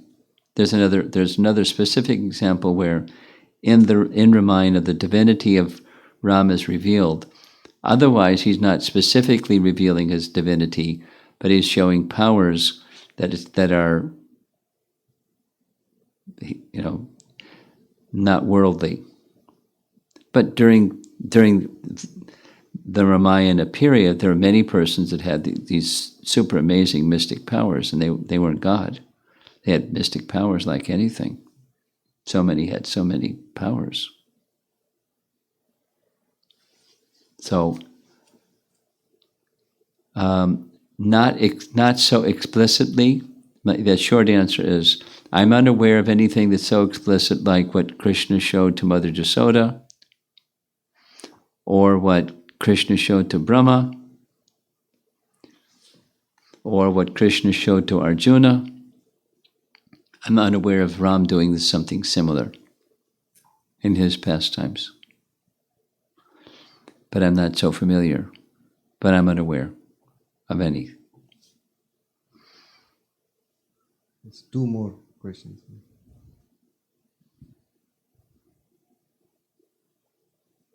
From Kirti Prabhu, Hare Krishna Maharaj, do different Brahmas have different lifespans? Do all universes dissolve at the same time?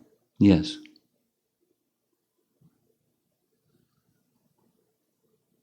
And then there's one. They're expanded at the same time, they're withdrawn at the same time.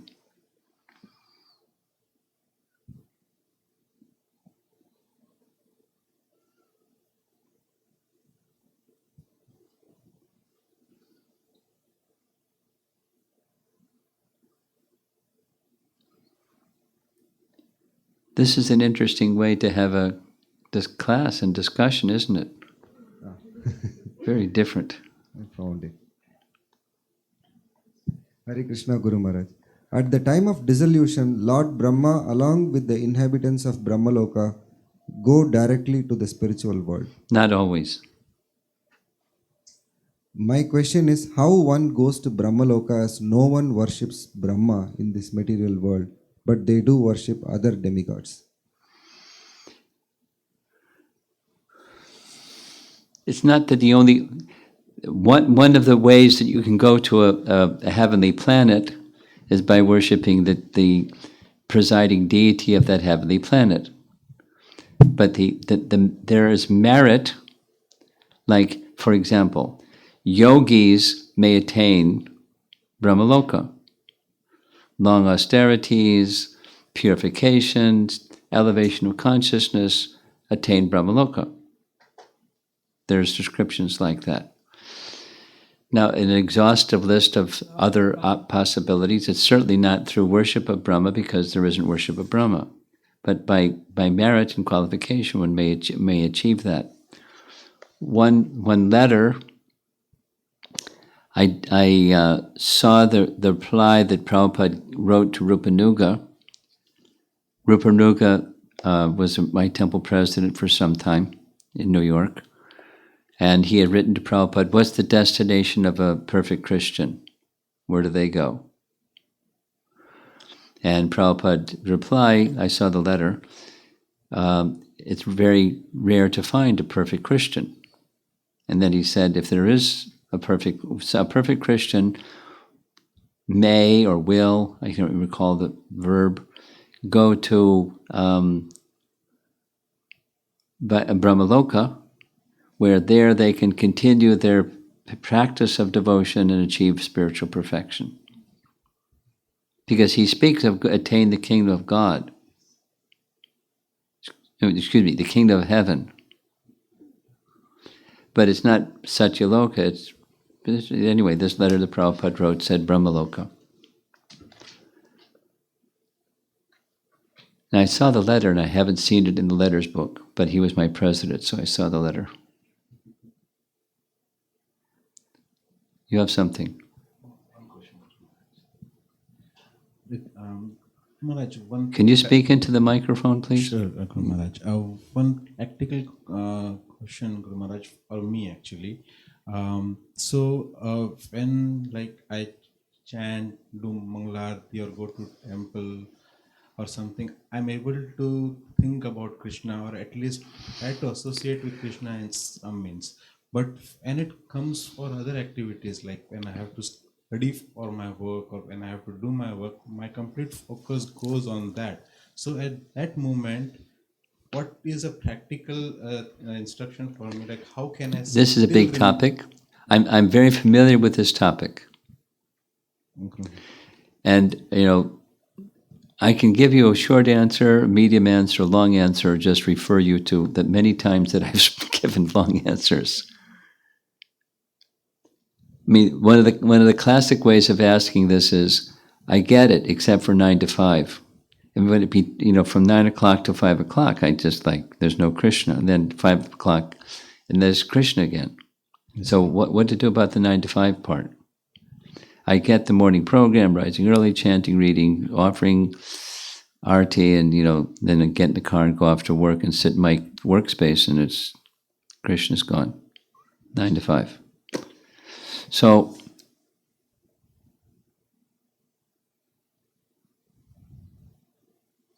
there's multiple things.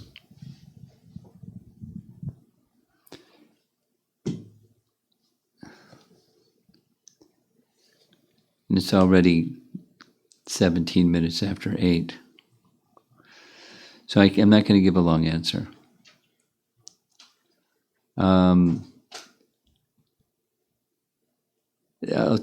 Three simple things. One, practice detachment from the fruits of your work.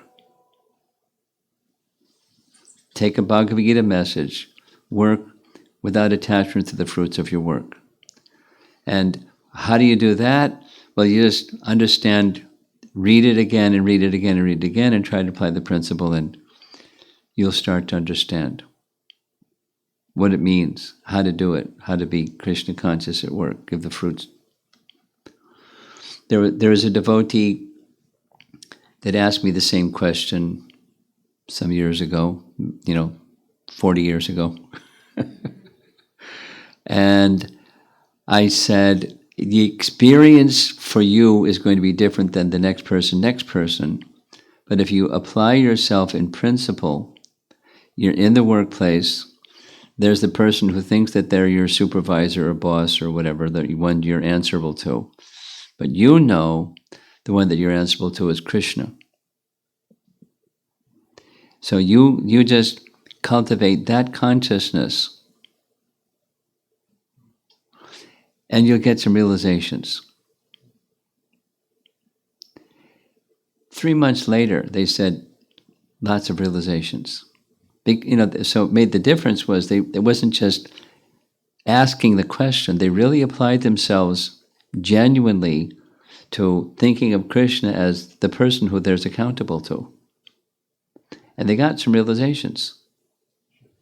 Now, you have to still function in the workplace where there is the supervisor or the boss, and there's this thing that goes on in the worldly realm.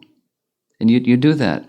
But you do that for Krishna, not just for your backside or your paycheck or, get your promotion or whatever it is that people are normally thinking about.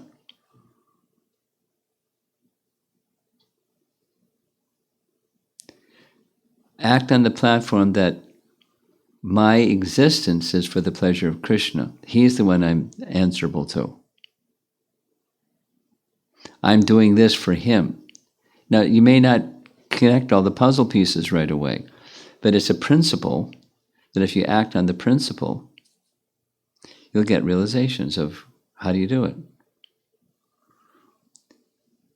And something that will help you to do it is good sadhana. Because with good sadhana, that becomes cetadarpana marjanam. And you can bring that cleansed consciousness with you to the workplace.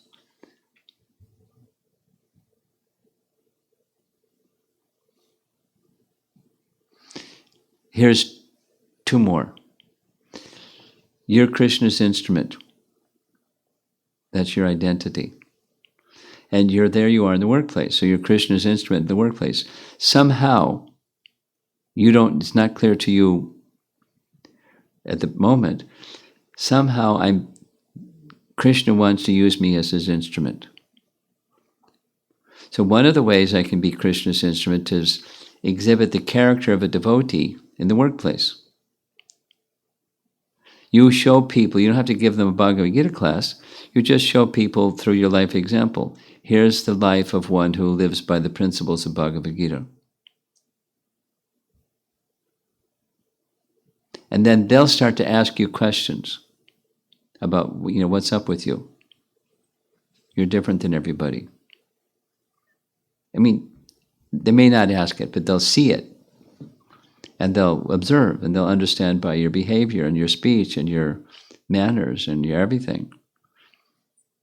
And you're thinking, I'm Krishna's instrument. And somewhere in that workplace, there's somebody whose heart you can touch by your Krishna consciousness. You're carrying bhakti. And that bhakti is going to have its at least subliminal impact upon others in the workplace. And that's what my function is as the nimitta of Krishna. And it may not be so every day so clear how it's happening, but I know that it's happening because that's the consciousness I'm carrying. And Krishna will show me when he wants to show me, however he wants to show me, that here's the person who I want you to touch the heart of. And it'll open the doors. And then circling back around to the first, the working without attachment to the fruits, that is, many people, the primary thing that they going to work for is the paycheck. They don't really love what they're doing. They require maintenance. And the occupation is the means for that. So detachment from the fruits is when the paycheck comes, it can literally or figuratively or devotionally, it goes to the lotus feet of Krishna. This is yours.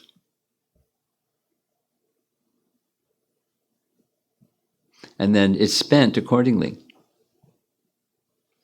And when you pay the electric bill and you pay the phone bill and you pay the this and that, this is for your service.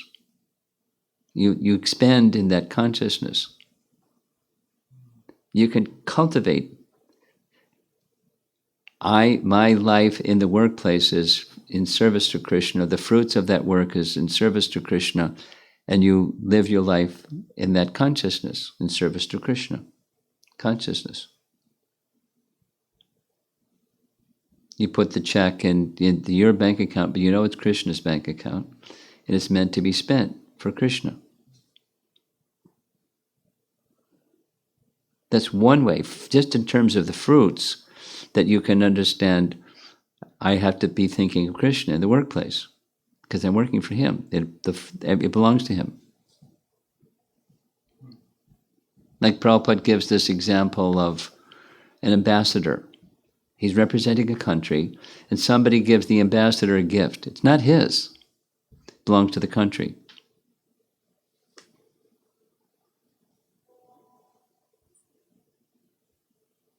It's a gesture, it's a token on behalf of the representative of the country for the country. It's not the property of the representative. Or the bank teller example. So many people come and give the bank teller some money. It's not the bank teller's money, it's the bank's money. So the bank teller is working on behalf of the bank, and you're working on behalf of Krishna. Some stuff comes in your hand, but it's not yours. It belongs to Krishna. And otherwise, the bank teller is a thief.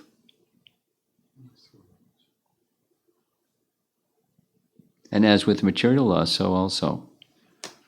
Karmic law says you think it's yours, you're bound to karma. And then how you use it. Thinking it's mine. But if you think it's Krishna's, the consciousness is different, and quite likely how you'll use it will be different. But even if it's the same. You go buy the same, bananas in material or spiritual consciousness. It's the same bananas, but the consciousness behind the act is different.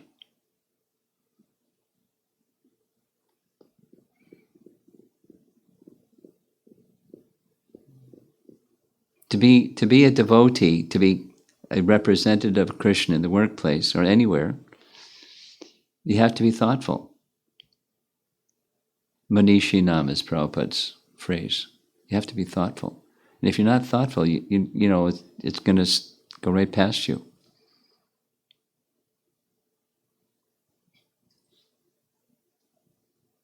You read Bhagavad Gita, you learn the verse, it goes in one ear and out the other ear, and it's just hollow inside. So that's not what a devotee is. So how do we practically apply what we read? And it's gradual, because we're used to, another paradigm. We're used to fruitive work. This earthly realm, so there's 3 realms, upper, middle, and lower. The middle region is fruitive. We're here because that's the type of place it is. And that's our nature, we're fruitive. There's hellish and there's heavenly. And we're in the fruitive. And we're used to thinking like so, how do you think otherwise? By cultivation of Krishna consciousness through sound. You hear and you apply. You live your life according to what you hear. That's what you carry inside now, instead of, the fruitive.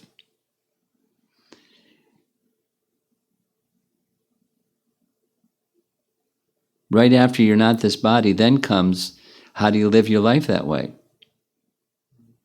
The first target is fruitive activity. I and mine.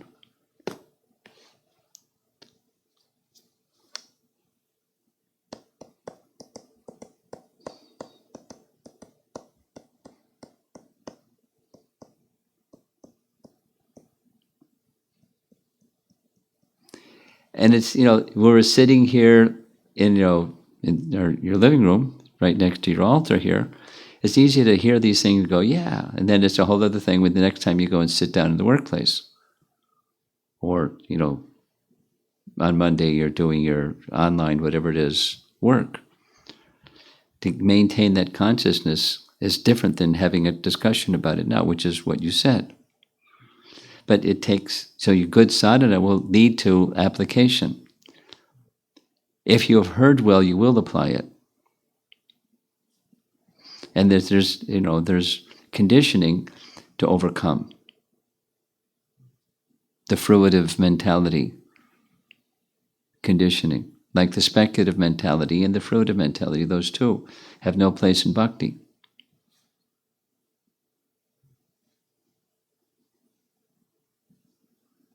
So in Prabhupada's language, it's a sort of cultivation.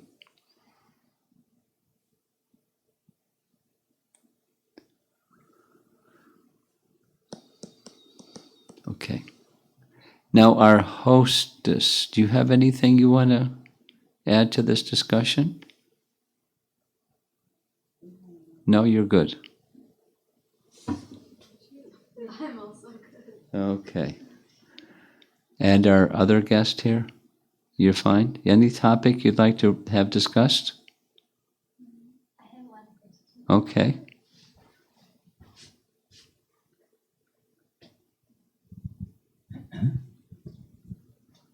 Hare Krishna Guru Maharaj. Like I have heard so many times that as a Grihastha, we should balance our. Little louder. Okay. Hare Krishna. To balance our. We should balance our material life and spiritual life. How to understand it? That's your question. Yes. I have a flashcard for this one. And it starts with, here's the first one.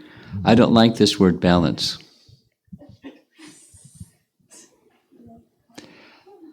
A better word is time management. Because balance is, there's my Krishna pocket and there's the me pocket. And how do I balance between me, and Krishna, Krishna? But our devotional picture is everything for Krishna. So it's not really balanced material spiritual. It's how to, that's, the starting point is misleading because everything is, in bhakti, everything is meant for Krishna. So how do I do time management? How do I manage how much time I spend chanting and reading and doing devotional things, worshiping and praying and, the primary limbs of bhakti?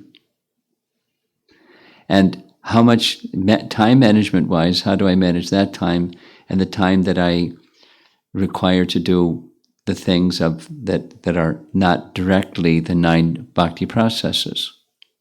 It's time management. I'll just step back from that. One of the,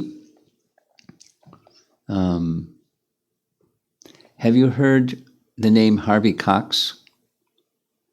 Professor Harvey Cox was a Harvard Divinity School professor during the time that Srila Prabhupada was present. And he, although he was a Christian theologian at the Harvard Divinity School, he had a lot of interaction with devotees, and he liked the devotees. And one of the things he liked about the devotees is we're not secular. Secular is a term that's used in the American government as secular. There's division of church and state. That's a secular government. You familiar with that term? Yes? A little bit? Okay. When the Constitution of the United States was formed, the people that protested, the Protestants that came to America from England and other places, were really upset with the Catholic Church because the Catholic Church was mixing religion and government. The government was mixing with religion, religion was mixing with the government, and they were like arm in arm to control the people. And they didn't like it. So they became Protestants. So when they came to America, they formed a secular government, separation of church and state. So Harvey Cox wrote a book on secularism. He called it The Secular State. And I was in his home and he was explaining what the book was about. It was just after he had published it. And he said, in Christianity today, there's what we do for God and there's what we do for everything other. But that's not how Christianity started. It was one. Everything is for God. So that's why I don't like this word balance. Because it's time management. Okay? Sorry for that extra. So how do you manage your time? Well, what's important to you, and then you take a look at what's important to you, and then you set a schedule or blocks of time. That's my phrase. So you need to eat, you need to sleep. So how much time does it take to do those things? You have to keep your body clean, you keep your house clean, and how much does it take time to do those essentials? But it's time management, because that's meant for Krishna too. It's a little bit like this question over here about the workplace. That's meant for Krishna too. Secular is just not, it has nothing to do with God. It has everything to do with my family maintenance. But family maintenance is not, one of the things that Harvey Cox said, I really like the Bhagavad Gita, although he was a Christian theologian. I like Bhagavad Gita and I like the way that you lead your lives, because it's not secular. Everything is for Krishna. And that's how Christianity started, then it became secular. Separation. How do you balance between the separation thing? So,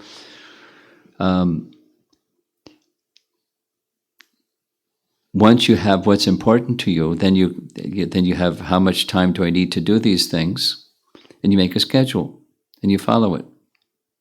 Time management schedule.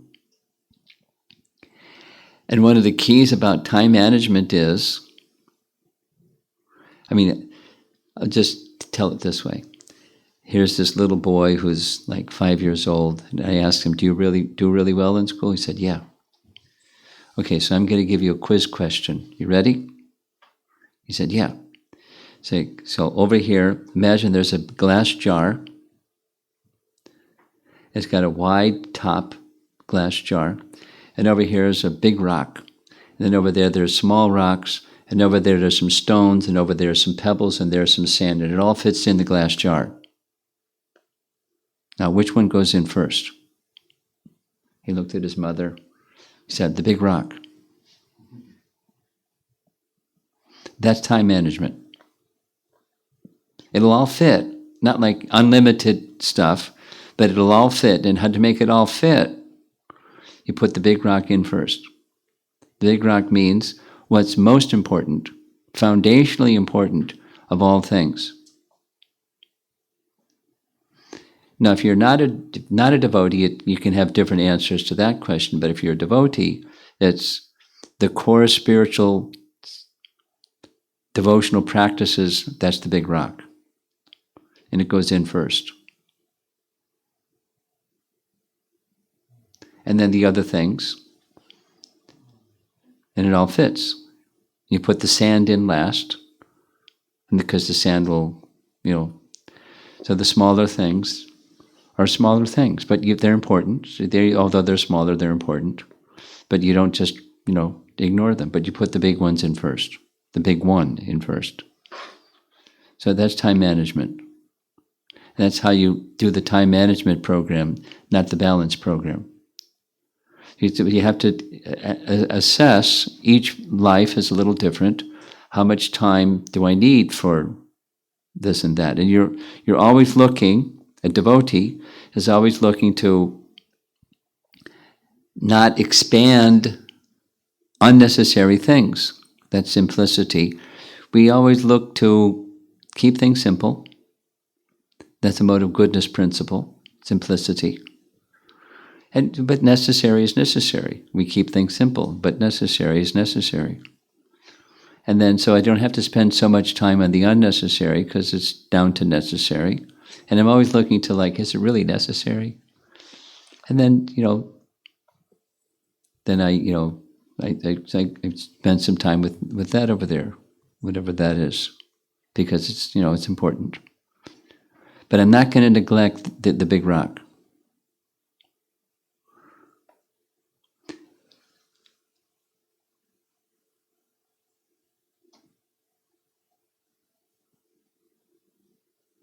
So if you want some help with somebody, to help you do the time management thing, go to somebody that you feel is really good with time management and take some guidance from them. Learn from them how to do time management. And then, another really good one is to be accountable. Because if you want to go from I'm not so good at time management to I'm getting better at time management, hold yourself accountable to somebody. Make a time management plan or schedule and then hold yourself accountable. And one last thing, I came across this recently. It was expressed very nicely. Don't allow yourself, when you get, I know where it came from. Don't allow yourself to get so involved in something that it just takes more time than it should be taking because you're really into it. You lose track of time, and then some other important things just don't happen. Don't let time just bleed excessively. So a really, really fantastic example of this is Bhaktivinoda Thakur. And you can read about it without me going into it because of the time. It's already 8:45. 20 minutes to 9. But he kept a stopwatch, not a stopwatch, a pocket watch on a chain. And 5 minutes this and 7 minutes that, 15 minutes that. Because time is really important to manage properly. Time management is important. And he was a busy person, far more busy than you are, and far more busy than I am, far more busy than all of us put together. But he was really good at managing his time well. And busy people have to learn it, because otherwise that gets crushed by obligations and the mind starts to spin. So I think I have to end because of time management. Okay, Prabhupada ki jai. Told us, Rama Maharaj ki,